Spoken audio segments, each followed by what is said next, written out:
Hello and welcome to episode 5 of Polyhedron presents Trinity Continuum Anima. I want to be I don't know. I forgot what am I supposed to be saying right now? Sedated.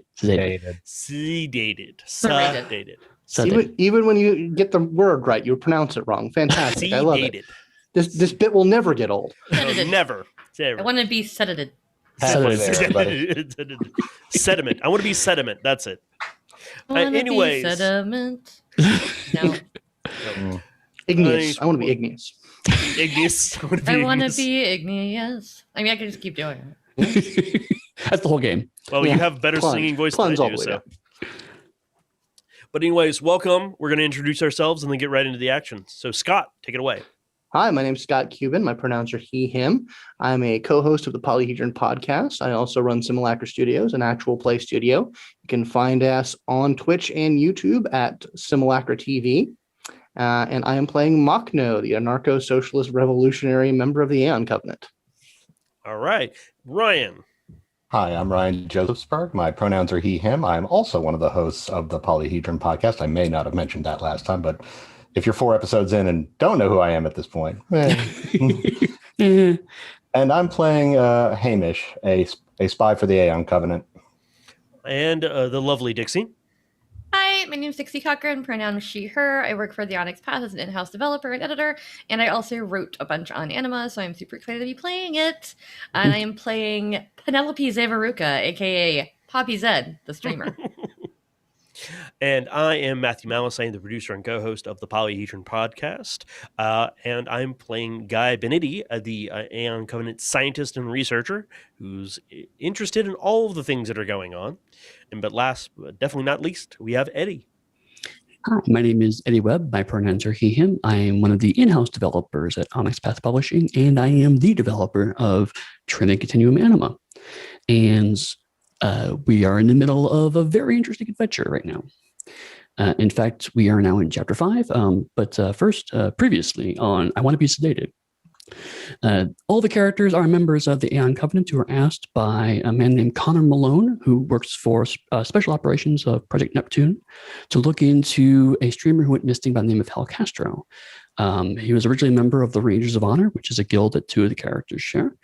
They did manage to track Hal Castro down, whose real name was Jaden Reed, in a safe house that was set up by Red, who is a contact of Makhno's. Jaden was not acting themselves, it seems. They were acting very strange, a little skittish, paranoid, and the group collectively decided that it was probably best to bring Jaden in for discussion. So they called for a car from the Aeon Covenant, along with a couple of security personnel.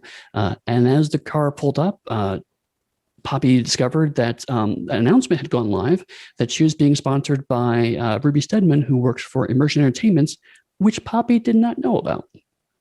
So the camera pulls back as Poppy is staring and, weird fascination in her messages. And we see the car driving in the rain-slicked night. And as the car pulls away, the tires leave behind tracks that say Chapter 5, Decontrol. So Poppy is in the middle of an argument / confused discussion with her mod, who is freaking out that they were not told about this. And you received a press release stating that your stream is going to be sponsored by Immersion Entertainment. You still have Ruby Stedman's contact information, which was sent to you earlier today. Mm-hmm. So you could try to call them. Looks like her pronouns are she, her, actually. You can try to call her. You can leave it and get to the Aeon Covenant. How would you like to approach this? We have a snake in our mailbox. I think I want to get to the Aeon Covenant so I can actually sit down and read the press release and also try to figure out what happened and have the weight of them behind me. Okay. If I need to issue my own statement. Do you want to read a statement and do a little bit of searching on Ruby Stedman and Immersion Entertainment? Yeah, I want to do that. I also want to check my accounts to see if there's strange money in them now, because that would be weird. Would 75 billion ISK. Would you tell us about any of this, or are you keeping it in the pocket? Currently, I'm just talking to the mod until I know what's going on, and then I'll probably mention it to y'all in a minute. So yeah. Okay. But yes, I do want to look into her on the drive over, or at least have someone look into her because I guess I have to ride my motorcycle back, so I probably shouldn't be texting and driving. Well, I mean, you have glass, so I mean, you can Yeah. think from messages, but also maybe you should pay attention to her a bit. Yeah. But you can do kind of rough searching because you're driving. Let's call it a technology and I thought we had a appropriate driver. mental skill. Huh? You do, but I brought my bike. Oh, that's right. That's right. That's right. Correct. Yeah. And it's going to be difficulty 1 to do basic research, but you have a complication of 1 of don't text and drive.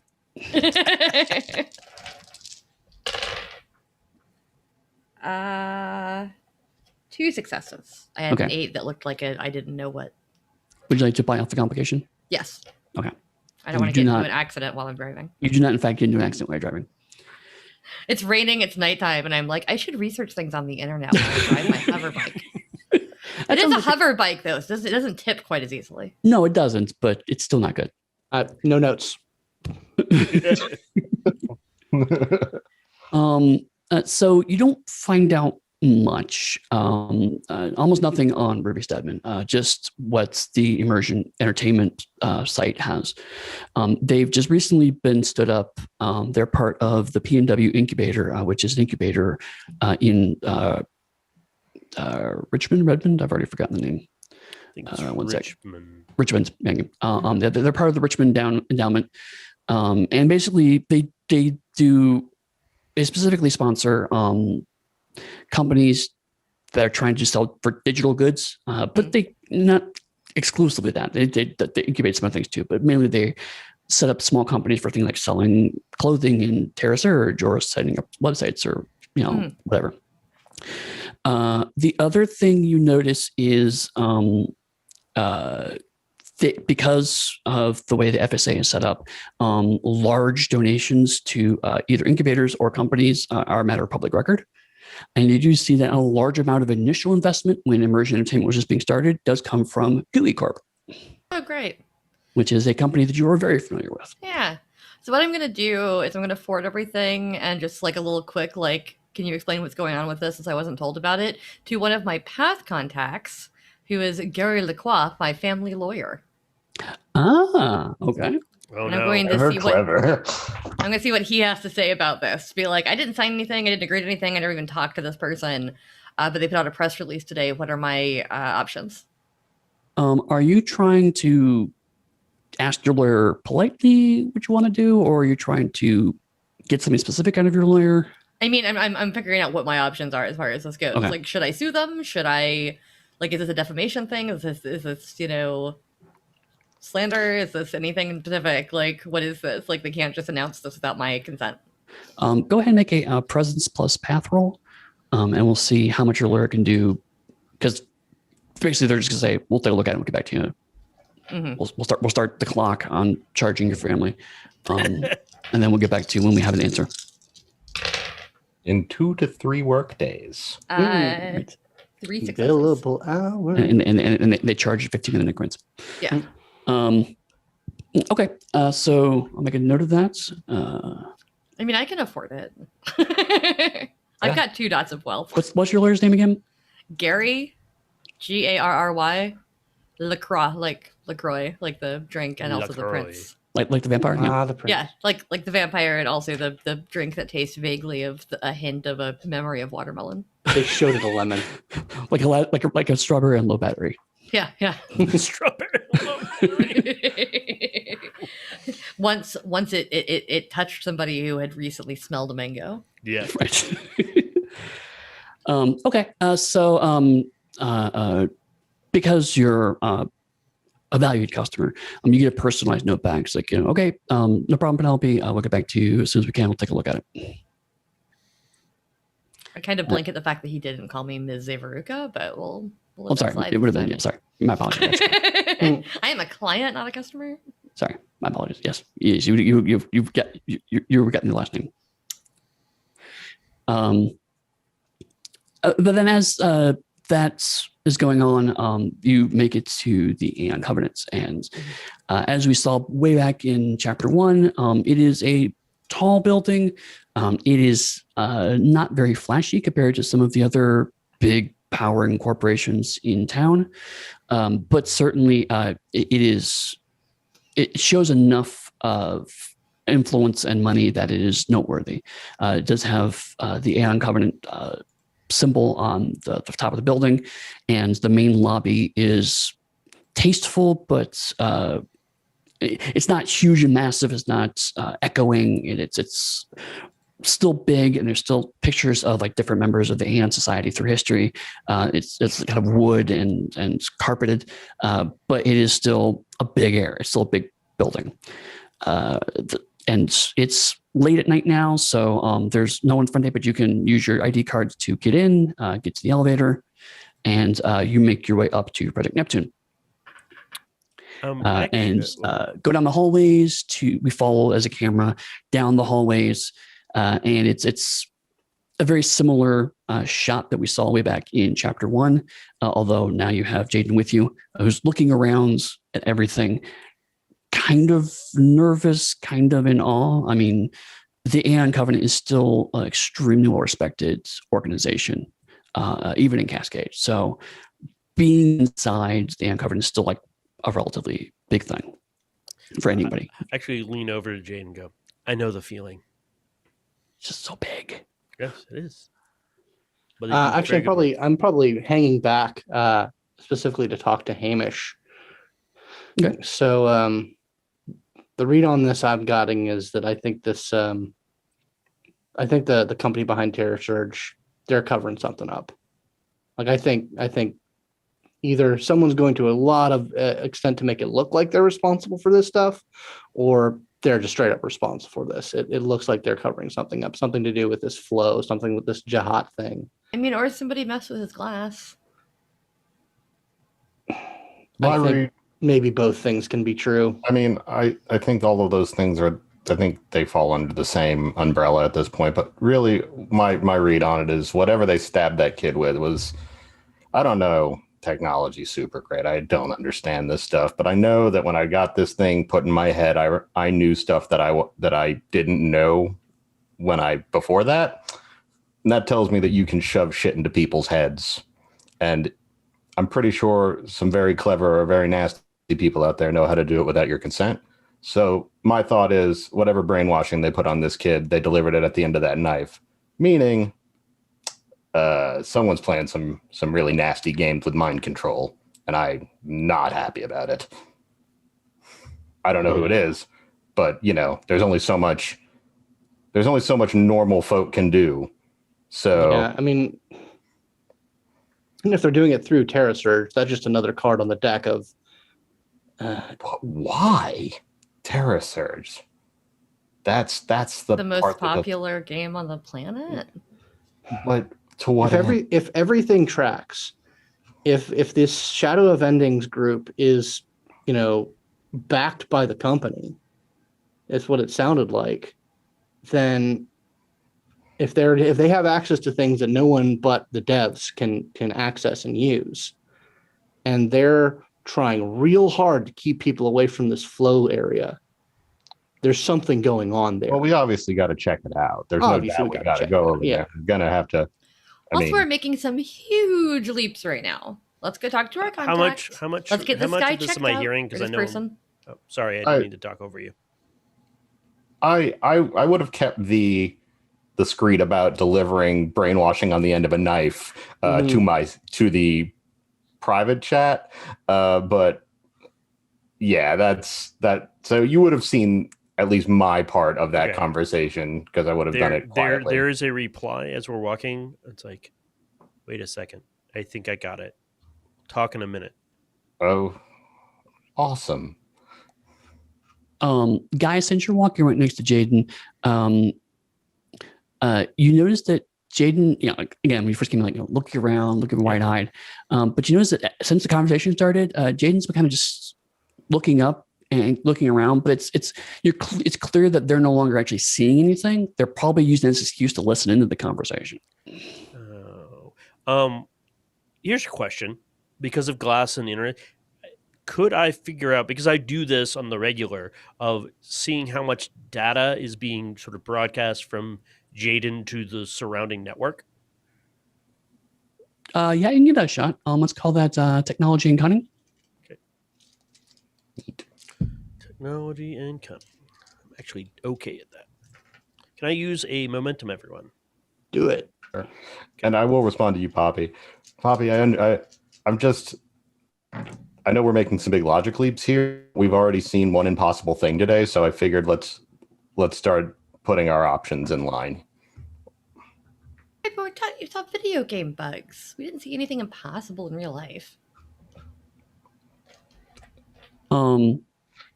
So as the conversation is going on, you kind of just discreetly float a sniffer program on the local network. Because basically, when people with glass kind of come in the same area, they naturally pick up basically small kind of localized networks. Yeah. That's how you see things like advertisements and whatnot, and how people can, if you have second class glass, shoot local advertisements to your brain. So, and also when you walk up to someone, you can get like their name and pronouns, and whatnot. So that's all like by design. Yeah. But because you've jailbroken yours and you're technical with it, you can actually kind of push software a little bit lightly through the network. And so you just got to push a sniffer packet, and it's like, okay, so how much stuff is Jaden broadcasting? And you notice that there's the usual amount of local area information, broadcasting their information, picking up passive information from around the environments. And then you do notice there is a encrypted beam of information that's going outside the building. He immediately stops, and he stops Hamish. He stops Jaden, and then immediately looks at all of you and is like, "We need to not be here right now with Jaden. Let's just put him somewhere that's not He classified. is security compromised." Right, so we're going to put him somewhere that's okay for him to So be. let's inform the Ann Covenant. I'm sure they have a secure room. Yeah. You got to have a Faraday cage in here, right? Yes. Yeah, or a skiff. Do you say this in front of Jaden, or is this over the private network? Over the private chat. This is he looks very concerned, and then he's like, Play it because I'm cool, assuming kid. it's like a text chat. It's not Yeah. a vocal chat. Yeah. So kind of pause for a second. Then you have the quick conversation and move in, and Jaden kind of looks confused, but they go along. He'll keep an eye on the he can't obviously trace it back yet, but he'll definitely keep an eye on Jaden and the amount of data that's coming. Yeah. Rolling from him. Poppy's going to like stride ahead. Was it Connor Malone? Is that his name? Yes. Connor, yeah. Poppy's going to like run and like jog up ahead, like stride along to his office to tell him what's going on, because I doubt that he wants Jaden in his office. Okay. So I'm gonna like run ahead and kind of like call him as I'm walking and be like, "Hey, we have this like security issue. Where should we take him? Because I don't want to just turn him loose if he's seen something." Okay, then he basically says, "Go ahead and take them down the hall." And as you step back out of the room, you notice that the nameplate on the door has actually it was actually a screen, and it's just turned to blank. Mm-hmm. And then further down the hall, you see a name that actually appeared on another door. Connor's name that actually appeared on a different door. So it's like effectively his office has moved down. Mm-hmm. And that's where we're taking him, or them. Yeah. Sorry. Yes. Okay. All right. So we're taking Jaden. Because I should actually describe, as you are all familiar with this, so you've seen this before, so you kind of fade it out. But as you walk into buildings like this, whether it's your office or public buildings, your glass can receive like directional arrows and follow this line on the grounds as you look over. So you had just been kind of you knew the route to Connor's office, but you kind of following the line. So as Poppy kind of goes around the corner and lets Connor know, the line from Poppy's perspective actually kind of originally pointed to the door. It kind of erases and moves down towards a later door. But since you're resting around the corner, the line just goes around the corner and just seamlessly continues Turn on. left right now. But the three of you are immediately like, "Oh, this is not Connor's office," but I'm assuming Poppy will message, "Hey, we're just switching rooms." Yep. So you walk further down, and Guy, you recognize this is actually a shielded room that you take malfunctioning medical equipment, radioactive material. It's lead lined, it's shielded, Faraday cage. It's the place to put stuff quietly that you don't want it, you're worried about what might happen to it. Mm-hmm. You could put a bomb in here and close the door, and the room would be a wreck, but nothing else would happen. But it is designed to look just like a blank room with beige walls and a metal table in the middle and some chairs. And so inside you see a Connor he looks perfectly relaxed. I mean, he was sprinting down the hall, but he looks like his suit is immaculate. His feet are crossed at the ankle. And so he stands up when the rest of you come in and is like, bonjour, Jaden? And Jaden's like, yeah. And it's like, my name is Connor. I am with the Aeon Society. I believe my associates have maybe mentioned me. And it's like, well, didn't mention your name, but you're supposed to help. And then he's like, we just wanted to have the doctor take a look at you. Because I understand there may be some concerns. And Jade starts looking around, getting really nervous. And it's like, why is it so quiet in here? Is the door closed? Yes. Mhm.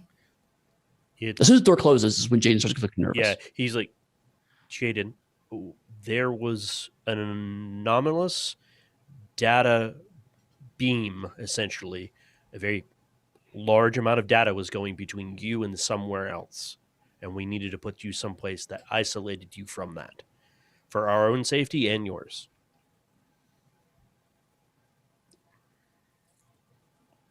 Okay. So, could you tell us what happened now? You said it's quiet. What do you mean by quiet? Well, I can't hear the noise anymore. What I noise thought you guys did could hear you it. hear before? No. Like a static or a whooshing sounds? No. Or maybe a grinding sounds? No, definitely not. What happened with the shadows of endings again? Can you explain that to us? As you're talking, Connor kind of gets up and he's muttering to himself, self-vocalizing, probably talking to someone else.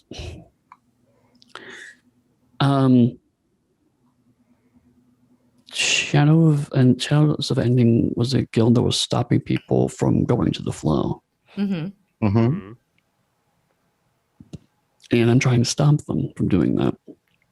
Why are you trying to stop them from doing that? I don't know. It just seemed like something I needed to do. Okay. You remember being attacked by the shadow of endings? No, I don't remember that. Yeah, Hamish's eyes get as big as mine did just now. It's like, At that point, the door opens and in walks Dr. Adeline Calderon. And Guy immediately, his body language stiffens. She's an older woman, mid-late 40s, slightly, she has like graying white hair, but it looks like it's very clearly an affectation. Like it's almost like dyed and then probably colored gray. So it's more silvery gray than aged gray. And she has glasses and a white coat. It looks a lot like Guy's. And it's like, Dr. Bennitti. What was her last name again? Did Calderon. Adeline Calderon. Dr. Calderon. I did not know you were on duty this time of the evening. to Makhno privately, they either slept together or hate each other. Or both. Or both. Well, some of us do actually have to do work around here. Each other. Okay. Sorry that, well, you know, So the camera like zooms in at the two of you talking, like, you know, clearly angry faces, and underneath on the screen you just see the text messages going on between Makhno and Hamish. Well, you know, my work requires a little more isolation and discretion, but regardless, this young person needs our assistance. Of course, we're here to help. we And Dr. brought Calderon steps over to Jaden and is like, I was like, I didn't mean to interrupt your questioning, but I would like to do a physical examination of the patient. By all means. It's free. We'll, Okay, we just gotta do it in here. Yeah, we'll give you the room if you need it. That would be helpful. All right. I open the door for everybody. You open the door and you kind of all step outside. Cameron comes with you. Or Connor. Sorry. Connor, yep. So many names. Mr. Malone. Mr. Malone. Yes. So Assign me up. we're dealing with some serious nonsense here. Can you just implant memories or remove them? So remember what I said? I think I figured it out. Uh-huh. Based on some of the evidence, assuming some of it is correct. Obviously, I need to substantiate more of it. PvP flag, in some respect, is a form of consent. Now, it's possible that they have a workaround for forcing someone to have a PvP flag. Therefore, they have given consent. Because when one anima interacts with another anima, they are consenting to a fight. There is protocols in place. Uh-huh. And if they have certain technologies or things either the developers have had or they've literally hacked the system, they can implement something that would create a connection between his anima, his glass, and then finally himself. So That's an interesting theory. There's also the fact that all of this thing about privacy and consent, it can effectively be an illusion. The state and the corporations can and do whatever they want. And anything that they tell you regarding, oh, we can't do this to you unless you consent to it, or our privacy laws cover you, that's mostly bullshit. They can just do what they want. Well, no system is 100% perfect. Let's all be very convenient. It is possible to do a great many things. Now, we have to determine if this is just something that has been done and this is new, or this is an exploit that they've intentionally allowed to stay into Terra Surge and by extension the glass. I'm still just gonna be the voice of reason here for a second and say that we're all making a lot of big paranoid logic leaps. It's a game. Game? Like did you big not see the paranoid part logic leaps. where he forgot, like we cut him off from a data source and then he lost memories of a thing he just told us about? What I'm saying is that guy or that person could just have some kind of weird mental health thing going on and something triggered it in Terra Surge. No, this could all be a marketing thing, like, oh, stay away from the new area. These things are scary. I'm more on Poppy's side of this. Could be just a weird coincidence of certain things. You could have just defective glass implementation and something's going wrong. But there is some other evidence, Poppy, that denotes that there's something larger or more impactful is going on.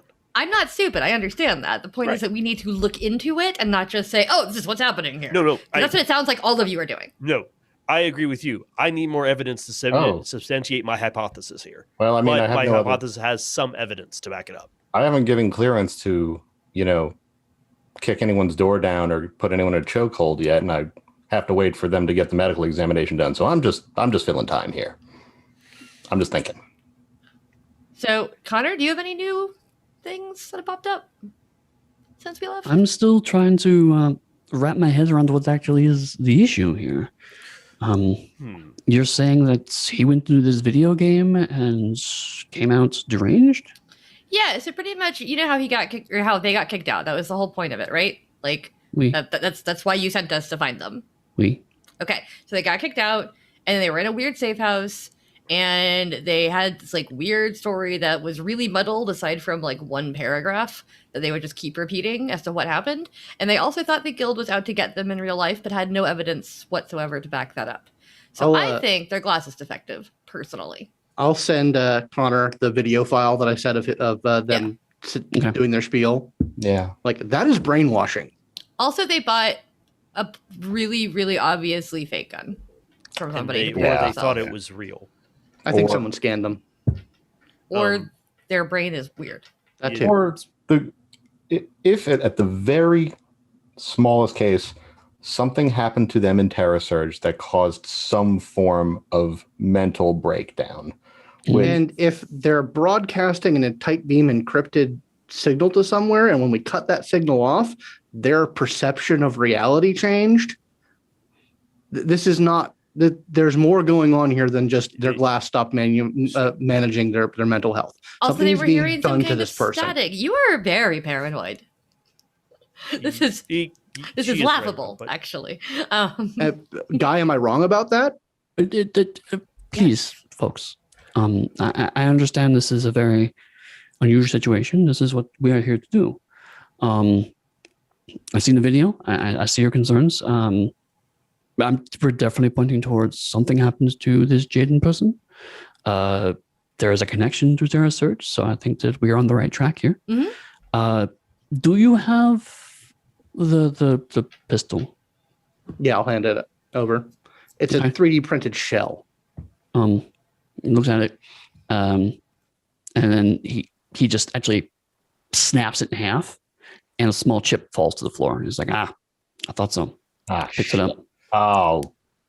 Hamish just smacks his forehead. Yeah, like we both do it at the same time. I am off my game. Oh, should have thought of it. Yeah, it looks like he was his glass tapped into the probably told it was something like a smart link, so they could use it to target better. Tricked him into tapping his glass into this to make it look like it was a real gun. And nothing's going on. Is gotcha. He like ponders like, I need to remember that. Nothing's going on, Makhno. I said that you are being incredibly paranoid and taking this to like the 10th extreme when there are probably slightly more reasonable explanations for it besides like worldwide conspiracy. Like, Not worldwide, just the FSA. What makes you think there's a conspiracy? They suck, but they're not like for the evil moment. Overlords. For the moment, let's perhaps reduce our scope from the FSA to this situation, and we can discuss expanding in the future. I wanted to clarify something, Mr. Millet. I forgot we haven't mentioned the spoiler tag was dropped over Jaden Hellcaster, the Anima, before they attacked him with something in Terra Surge that led to his dissolution. And what would cause such a thing to occur? I don't know yet. I'm just giving you some more information concerning the circumstances of why he's here and what caused him to be here. Well, but as for the chip, oopsie. No, I suspect the chip is merely this person went to go find a cheap gun and he got scammed.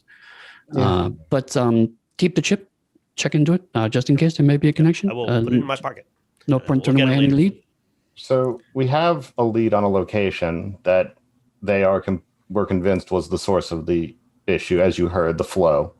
Mm-hmm. So I feel like we probably need to go check it out. Do you? Yeah. I assume they're in good hands here. I mean, and if something pops up, I mean, you'll let us know. Yes, Dr. Calderon, no problems. I'm in communication with Dr. Calderon. They're giving me an update on status. It looks like there's a chance that the glass has been defective or altered. So let's take some time to investigate, but we will look into that and let you know if we have any updates. I mean, yeah, whoever's behind this is going to be moving fast if they're already doing nonsense like that. We should now that the link has been severed, whoever is on the other end is aware of it, and if it's an active person or entity, they may react in some way. My should hit this flow. My suggestion is we can find a conference room for the four of you. Perhaps it's worthwhile to make you comfortable, perhaps get some food. It looks like it's been a while. And then maybe go back into Terra Surge and look into things further. Yes. Oh. Like coffee, everyone? Coffee? Oh, yes, please. Okay. I'll get some coffee.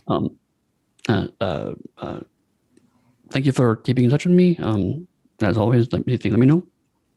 You got it. He goes back into the room. So you go to kind of there's a mess hall cantina because there's a eating area for like visitors they can come to, but then also there's the private employee lounge. And at this hour, there's no actual like food there, but there's vending machines and coffee and whatnot. And as you're settling in, Poppy, you get a message from LaCroix. It says, have information, please call back. Call him. Okay. And he goes, what's your last name again? I always forget. Mine? Zavaruka. Yes. Zeparuka? Zavaruka, like a V sound in the middle. Zavaruka. Zeparuka. Ms. Zavaruka, thank you for calling back. We've looked over the information and we want to discuss options with you.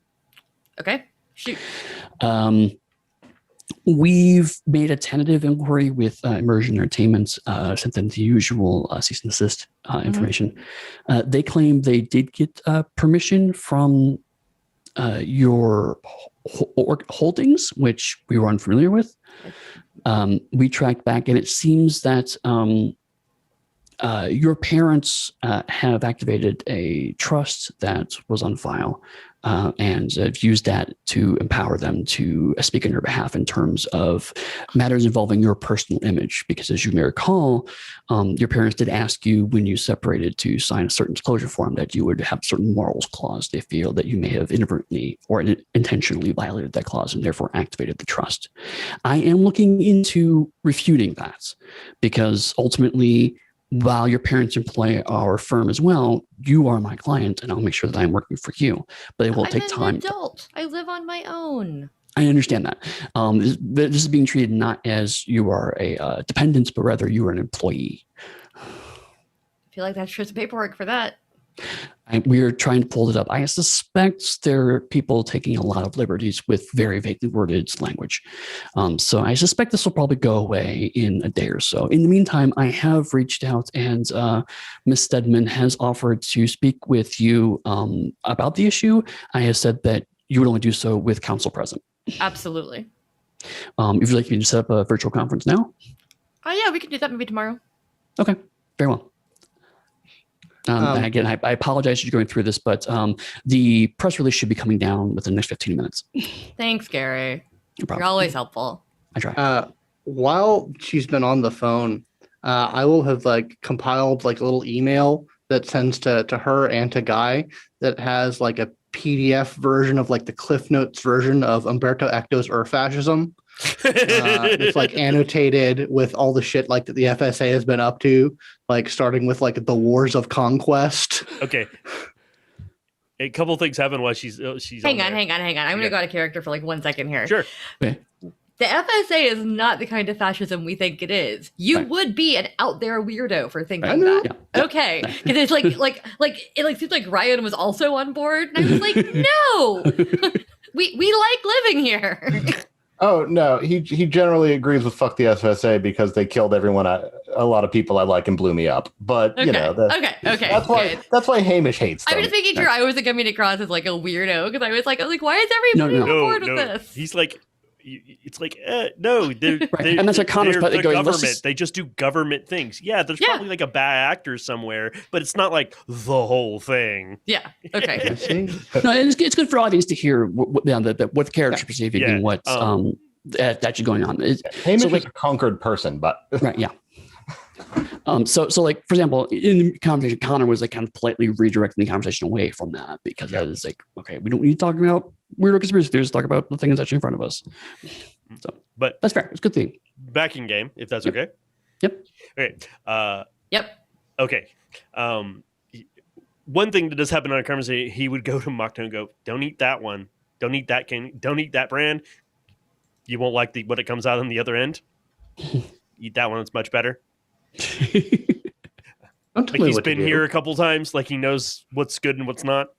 And then a couple minutes after you've sent out that little PDF for everyone, you get a reply. And in that reply is a point by point breakdown of the reasons, a breakdown of all the sources and where they got some of the sources wrong. Yes, but this is also the legal reasoning. And this is also some of the other things they've done to improve things. Oh, and this person got this source wrong. I'm really glad I didn't get the PDF. I figured Hamish was on board. On board enough. Yeah. Yeah, there's no response to that. Just Yep, he's that's getting fine. ready to head in. So you trade information back up. Poppy takes care of her business. Get a little bit of food at you. And then as you're getting ready to go into Terra Surge, you do get a report from Connor sent to all of you. It's a preliminary report on Jaden. Mm-hmm. And it seems that Dr. Calderon has found some irregularities inside of Jaden's glass. It looks like it has been changed somehow since its original install date. So they're going to perform surgery to try to find out what's actually the nature of those changes. And separately, they did actually shut down the stream of data, and it's encrypted. They're still trying to unravel what that is. But the one thing that they have noticed is that the stream of data seems to have a particular index at the ends. Basically, a certain when the data is encoded, there's a certain key that needs to go along with it so that people on the other end know how to decode it. And keys are usually very, very long strings of numbers, but sometimes certain companies tend to stay within a certain range of hexadecimal codes to be able to kind of reduce complexity, as it were. And so they found a reoccurring hexadecimal code they have pulled out. So as all of you are arguing about the various benefits and confusions and penalties, as it were, of the FSA, Makhno, you recognize that code as something that belongs to an organization known as II, which is the FSA's espionage branch. And we'll call it there. Oh no. The plot literally thickens. You don't say. Poppy is being completely reasonable and normal to think we're insane. It's completely normal. But we are anyways, acting insane. We hope you enjoyed this episode. We'll see you guys for episode 6. Bye. Bye bye.